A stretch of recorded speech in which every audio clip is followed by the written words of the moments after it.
भारतीय स्वतंत्रता आंदोलन के सूत्रधारों में सरदार वल्लभ भाई पटेल का नाम प्रमुखता से लिया जाता है। भारतीय स्वतंत्रता संग्राम में सरदार पटेल का आगमन लगभग उसी वक्त हुआ जब महात्मा गांधी दक्षिण अफ्रीका से भारत लौटकर इसे व्यापक जनाधार देने में जुटे थे। इस कथन में कोई अतिशयोक्ति नहीं है कि स्वतंत्रता आंदोलन को व्यापक जनाधार देने में जितनी भूमिका सरदार पटेल ने निभाई उतनी अन्य किसी भी नायक ने नहीं निभाई, और जब ब्रिटिश अंततः भारत छोड़ने के लिए बाध्य हुए तो उसके पश्चात तत्कालीन भारत को आज का संगठित स्वरूप देने में उनका योगदान सर्वाधिक रहा।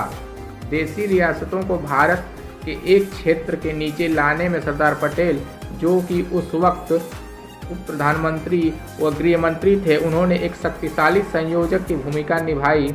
ARD टाटा ने अपने संस्मरण में यहाँ तक कहा कि जब वे महात्मा गांधी से मिले तो वे उनसे साहस एवं प्रेरणा प्राप्त करते थे, किंतु एक संशय सदैव बना रहता था। जब वे नेहरू से मिले तो उनसे एक भावुक क्रांतिकारी किंतु परेशान एवं विकल व्यक्ति मिला, लेकिन जब वे एक सरदार पटेल से मिले तो उन्हें भारत के भविष्य के संदर्भ में एक ऊर्जावान एवं आत्मविश्वास से परिपूर्ण व्यक्ति मिला। मैं कई बार यह सोचता हूं कि नेहरू की अपेक्षा सरदार पटेल भारत का नेतृत्व संभालते तो भारत को निश्चय ही एक पृथक दिशा मिलती एवं इसकी आर्थिक स्थिति आज से बेहतर होती।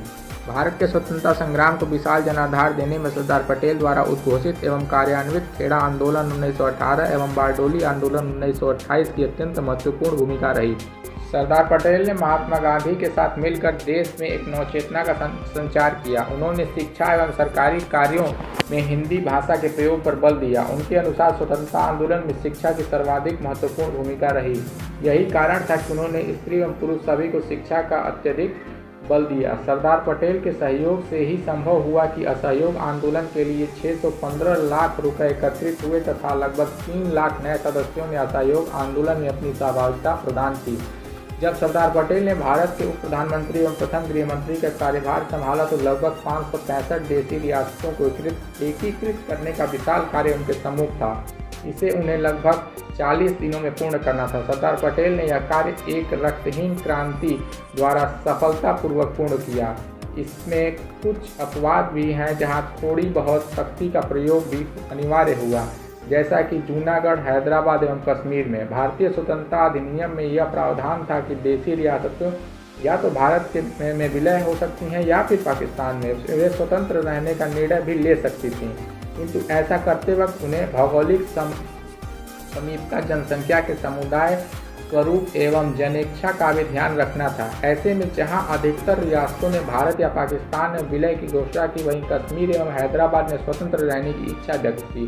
जूनागढ़, जो कि एक हिंदू बाहुल्य राज्य था, के नवाब ने पाकिस्तान में विलय का निर्णय लिया, जिसका हिंदुओं द्वारा प्रतिरोध हुआ। फलस्वरूप लोक निर्णय द्वारा जूनागढ़ ने भारत में विलय का रास्ता चुना।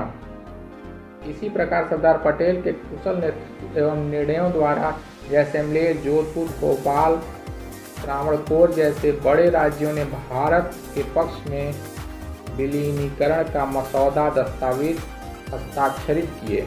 इसके विपरीत हैदराबाद के निजाम ने विलीनीकरण पर हस्ताक्षर करने से मना कर दिया तथा स्वतंत्र रहने का निर्णय लिया। एक हिंदू बाहुल्य रियासत होने के अलावा तेलंगाना उपद्रव के समक्ष यह निर्णय अतार्किक, पक्षपातपूर्ण एवं भारतीय स्वतंत्रता अधिनियम के विरुद्ध था। यद्यपि माउंटबेटन एवं जवाहरलाल नेहरू ने इस विषय में आपातकालीन बैठक भी बुलाई, लेकिन तब तक सरदार पटेल सेना को आदेश दे चुके थे। यह उन्हीं की दिव्य दृष्टि थी कि उन्होंने हैदराबाद को कश्मीर की तरह नासूर नहीं बनने दिया। 5 दिन तक भारतीय सेना एवं निजाम के रजवाड़े, जो कि मुस्लिम कुलीन वर्ग से संबंधित थे, के मध्य चले इस युद्ध में उन्होंने हैदराबाद को जीतकर भारत में विलय कर दिया।